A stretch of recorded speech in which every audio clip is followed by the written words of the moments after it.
करने के और रहने के काबिल नहीं। इसलिए सीपीएम पार्टी सख्ती के साथ जो है मजम्मत करती हुई उनका फौरन जो है इस्तीफा देने का मुतालबा करती है, क्योंकि अगर वो आगे ऐसे रहेंगे तो दस्तूर में तब्दीलियां करते हुए और भी ना जाने क्या क्या जीवोसला के जो है एक फिरका परस्ती का माहौल पैदा करेंगे, हिंदू मुस्लिम इत्तेहाद को खत्म करेंगे, फिरका वाराना हम आहंगी को खत्म करेंगे। इसलिए अजीज़ान मोहतरम, सीपीएम पार्टी एक जो है एक सेकुलर पार्टी है। सीपीएम पार्टी चाहती है फिरका वाराना हम आहंगी कायम रहे, भाईचारगी कायम रहे, इसलिए दस्तूर की हिफाजत हो, ये सब रहना तो जो है इंडिया में अमन व सुकून रहता है।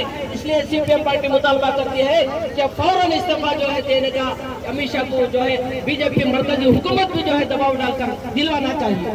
आज जो है आपके सामने हमारे जो है बहुत से लोग यहाँ पे तशरीफ फरमा है और आपके सामने हमारे रियासती सेक्रेटरी मेंबर जनाब मोहम्मद अब्बास साहब से मैं गुजारिश करता हूँ कि आपसे मुखातिब करें। సోదరి సోదరులారా, ఈరోజు సిపిఎం పార్టీ ఇతర వామపక్షాల యొక్క ఆధ్వర్యంలో డాక్టర్ బిఆర్ అంబేద్కర్ ని పార్లమెంటులో కేంద్ర హోంమంత్రి తీవ్రంగా అవమానించిన దాన్ని ఖండిస్తూ వెంటనే అమిత్ షాను కేంద్ర మంత్రి పదవి నుండి బర్తరఫ్ చేయాలని చెప్పి డిమాండ్ చేస్తూ దేశవ్యాప్తంగా నిరసన కార్యక్రమాలు జరుగుతూ ఉన్నాయి। ఈ కార్యక్రమంలో భాగంగానే ఈ రోజు హైదరాబాద్ సౌత్ జిల్లా పరిధిలో మనం శాలిబండ నుండి ఈ చార్మినార్ వరకు నిరసన ప్రదర్శన నిర్వహించడం అనేది జరిగింది। దీంట్లో పాల్గొని అందరూ కూడా ఈ అమిత్ షా చేసినటువంటి దుర్మార్గమైనటువంటి వ్యాఖ్యలని ఖండించాలని చెప్పేసి నేను కోరుతా ఉన్నాం। ఈ రోజు భారత రాజ్యాంగము రాయబడి 75 సంవత్సరాలు పూర్తవుతున్నటువంటి సందర్భంగా పార్లమెంటులో రాజ్యాంగం పైన అమిత్ షాకి ఒళ్ళు మండుతా ఉంది। ఎందుకో మరి ఆయనకి ఎందుకు ఒళ్ళు మండుతుందో అర్థం కావడం లేదు।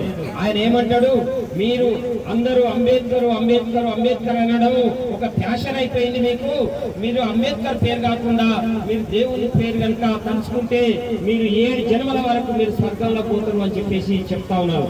సరే, మేమంటే అంబేద్కర్ పేరు కలుస్తా ఉన్నాం, మరి సరే మేము స్వర్గం పోకుండా పర్వాలేదు, మరి అమిత్ షాని అడుగుతా ఉన్నాం, నువ్వు ఊరికి ఆ దేవుని పేరు పూర్తమైనటువంటి మాటలు కట్టి పెట్టండి।